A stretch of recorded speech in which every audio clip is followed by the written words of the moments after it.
और अब खबरें विस्तार से। इस बैठक में शामिल लोगों को देखिए, एक एक बड़ी हस्ती है। मंत्री जी हैं, कटिहार और पूर्णिया के दोनों सांसद महोदय भी हैं, विधायक भी हैं। एक नहीं, दो नहीं, 7 विधायक, विधान पार्षद भी हैं, मेयर और डिप्टी मेयर भी। मामला इतने पर ही नहीं रुकेगा, जिला परिषद अध्यक्षा भी हैं और उपाध्यक्षा भी। आगे आगे देखते जाइए। जनप्रतिनिधियों में जिले के सभी प्रखंड प्रमुख भी इस बैठक में मौजूद है और ग्रामीण क्षेत्रों में मौजूद नगर पंचायत के सभी चेयरमैन भी है। अब चलिए अधिकारियों की बात कर लेते हैं। जिलाधिकारी हैं, पुलिस अधीक्षक है, सारे एडीएम भी हैं और साथ में जिले के तीनों एसडीओ भी, सभी बीटीओ और सभी सीओ भी इस बैठक में मौजूद है। अब आप खुद ही अंदाजा लगाइए, आखिर इतनी बड़ी बड़ी हस्तियों की मौजूदगी क्यों है। निश्चित रूप से एक बड़ा और महत्वपूर्ण काम है। अब यह भी जान लीजिए कि आखिर यह महत्वपूर्ण कार्य है क्या। यह महत्वपूर्ण कार्य है जिले में आने वाली संभावित बाढ़ से निपटने के लिए बिहार सरकार के निर्देश पर कटिहार के जिला प्रशासन द्वारा इस बड़ी बैठक को बुलाया गया है। इस बैठक को जिला स्तरीय अनुश्रवण समिति की बैठक कहते हैं। इस बैठक में संभावित बाढ़ के मद्देनजर की जाने वाली बाढ़ की पूर्व की तैयारियों पर विचार विमर्श किया जा रहा है। बाढ़ को रोकने के लिए क्या उपाय किए जाएं और अगर बाढ़ आ जाए तो उस समय जिला प्रशासन किस तरह लोगों की सहायता करे, इन सभी बिंदुओं पर विस्तार पूर्वक विचार विमर्श किया जा रहा है। आइए बैठक की कार्रवाई को सिलसिलेवार ढंग से देखते हैं।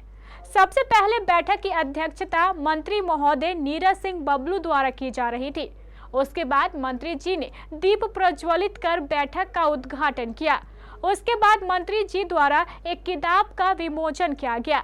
इस किताब का नाम है बाढ़ सुखाड़ निर्देशिका 2024। फिर शुरू हुआ एडीएम द्वारा सभी अतिथियों को मोमेंटो प्रदान करने का कार्यक्रम। इन सभी औपचारिकताओं से फारिग होने के बाद विधिवत बैठक की शुरुआत हुई। इस बैठक के दौरान सभी लोगों ने अपने अपने क्षेत्र की बाढ़ से संबंधित समस्याओं एवं उनके निदान के बारे में अपने अपने विचार व्यक्त किए।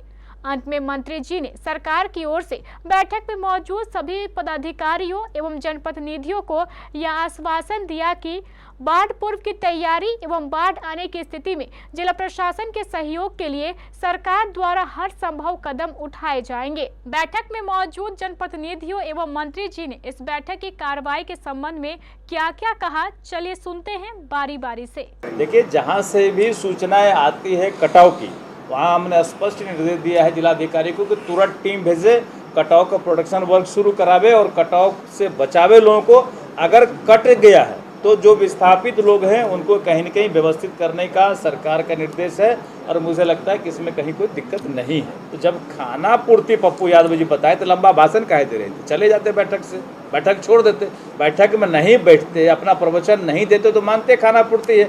अपना काम भी किए, बैठक में फुल समय भी दिए, प्रवचन भी दिए, निर्देश भी दिए, उसके बाद फिर आरोप लगा रहे कि खाना पूर्ति है। तो ऐसे लोग तो फिर आरोप लगाते हैं। जांच की मांग किया हुआ, जांच का मांग किया, लेकिन जांच कब होता है? काम से पहले जांच होता है कि काम के बाद जांच होता है ना। अगर मैंने स्पष्ट निर्देश दिया उस बैठक में, पप्पू यादव जी के बातों का भी मैंने जवाब दिया कि अगर फ्लड में किसी भी तरह की गड़बड़ी होती है तो उसके बाद संपूर्ण जांच होगा और जांच में जो गड़बड़ी पाई जाएगी ऐसे अधिकारियों पर कठोर कार्रवाई होगी। 40 साल से विस्थापित है, सब कुछ हो नहीं रहा है।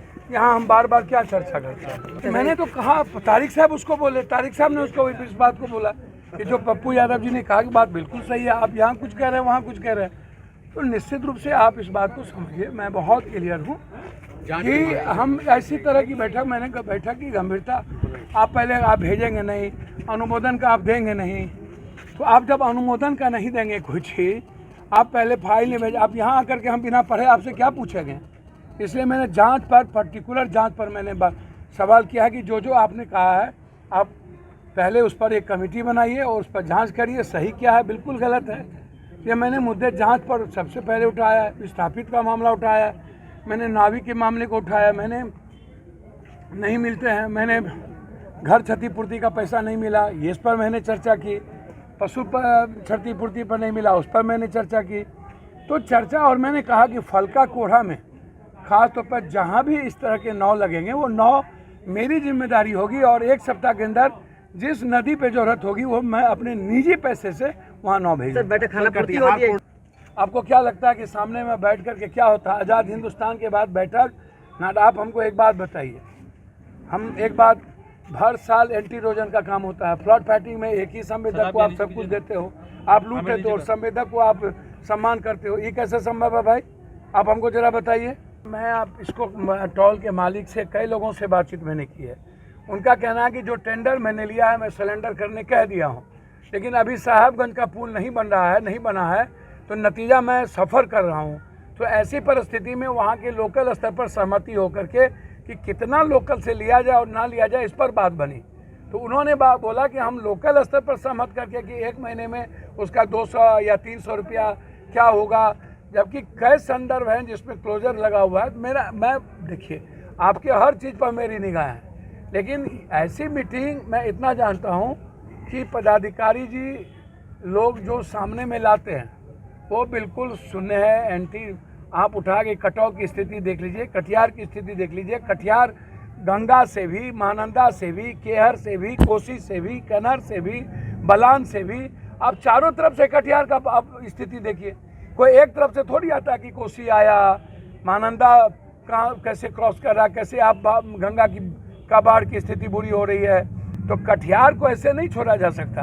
और 40 सालों से एक ही रोना रोते रहे भैया। जब तक ये विधायक जी हमारे, हम लोग जनप्रतिनिधि रोते रहेंगे और हम अपने दायित्व को जहाँ जो मेरा उचित प्लेटफॉर्म नहीं है और वहाँ मैं बात रखूँ, कोई सुनने वाला नहीं।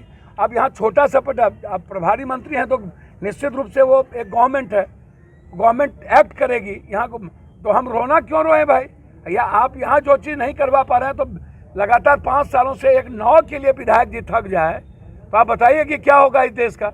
ये तो बिहार का नहीं बल्कि कटिहार का ये दुर्भाग्य है कि हर साल बाढ़ को झेलना पड़ता है। इस बार भी हो रहा है, तो जिला प्रशासन ने कुछ तैयारी की है, उसी की समीक्षा हम लोग कर रहे थे और उसमें तमाम माननीय विधायक भी थे, हमारे पूर्णिया के सांसद पप्पू जी भी थे, सब लोग थे।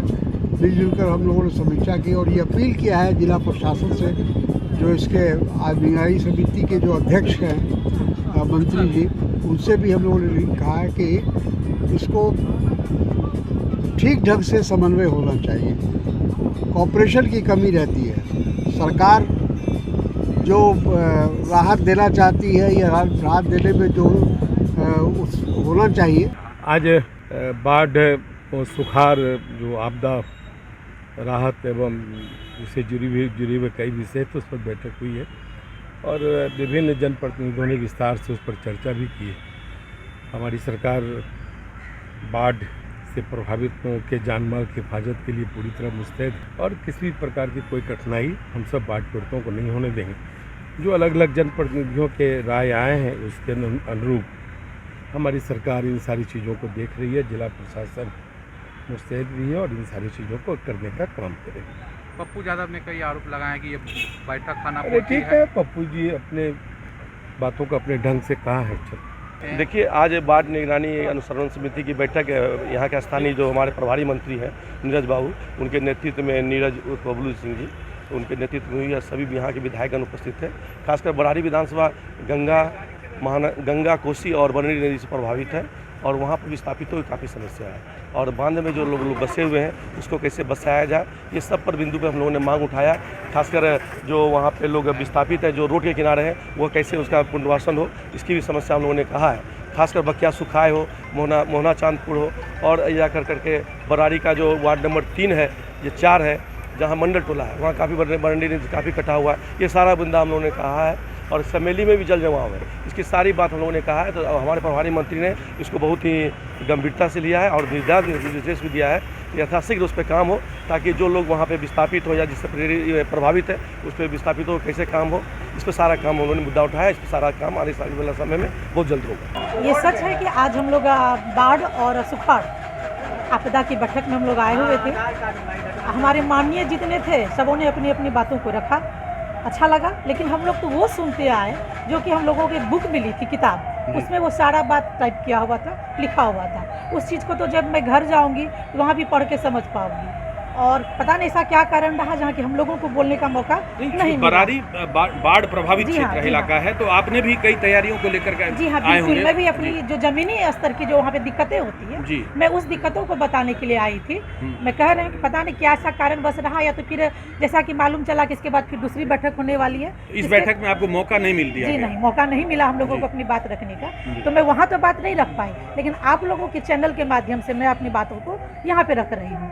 एक्चुअली है कि हमारे माननीय जो अपनी बात को रखते हैं तो उनके पास हम लोग जाके बताते हैं कि सर हमारे क्षेत्र में ऐसा हो रहा है वैसा हो रहा है, लेकिन हम लोग जो देखते हैं समझते हैं, देखना और सुनना नहीं, हम लोग महसूस करते हैं, क्योंकि डायरेक्ट जनता हमसे आके रूबरू होती है। यहाँ तो हम लोगों ने सुन लिया कि जिला स्तर पे ये है वो है, ये तैयारियां हैं वो तैयारियां हैं, लेकिन क्या कमी लग रहा है आपको ग्राउंड में? लेकिन इसके बावजूद जब यहाँ से सारी सुविधाएं क्षेत्र में चली जाती है तो क्षेत्र में जाने के बाद हर प्रखंड में इसका एक स्टोरेज किया जाता है।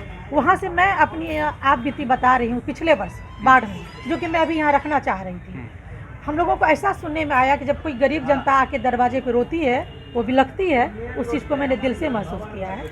उन लोगों का कहना होता है कि जैसे कि ये सारा जिम्मेवारी किसी मुखिया को मिल जाता है या तो किसी 2-4 लोगों को चिन्हित कर दिया जाता है, वो अनाज उठा के लाएगा फिर वही वहाँ पे रसोइया को देगा। तो इसके बीच में क्या होती है मैं उस चीज़ को बता रही हूँ। सबसे पहले तो जब वहाँ पे ब्लॉक में जाइएगा जहाँ की अनाज का स्टोरेज रखा हुआ है, वहाँ पे मालूम चलेगा कि गाड़ियाँ नहीं मिल रही है जिसमें कि अनाज उठ के सभी केंद्र पे जाएगा जहाँ की खाना बन रहा है। पहले उसकी भीड़ होती है, फिर उससे भी थोड़ा और कुछ अच्छा आइएगा तो मालूम चलेगा कि लेबर भी नहीं मिल रहा है जो कि अनाज को उठा के उसके लिए। फिर हम लोग मुखिया से संपर्क करते हैं, क्या बात है अभी तक खाना नहीं बना हुआ है। उन लोगों का कहना होता है कि वहाँ नंबर में लगा हुआ है, सारे क्षेत्र से मुखिया आके मतलब काले ढुलमुल रवैया अपनाया जाता है, मैं उस बता पर रही सवाल हूँ है एक जी। नहीं, मिनट। संक्षेप तो में, फिर इस तरह से संक्षेप में। होते होते जो है ना ये खाना अनाज आते आते चूल्हे के पास यानी कि सामुदायिक किचन में आते आते 1:30-2 बज जाता है। फिर खाना बनते बनते 3 बजता है और गरीब जनता बिलखती हुई जनता को खाते खाते 4 बज गई। ठीक है, सुबह का तो इस नाश्ता तो व्यवस्था चला को गया, दुरुस्त किया जाए, ये जी हाँ, मांग। और फिर रात का खाना बंद। बंद। तो मतलब एक तो दो की इतना बजाय एक ग्रसित टाइम, है जी। और एक टाइम का खाना खा के कोई जीवित नहीं रह सकता।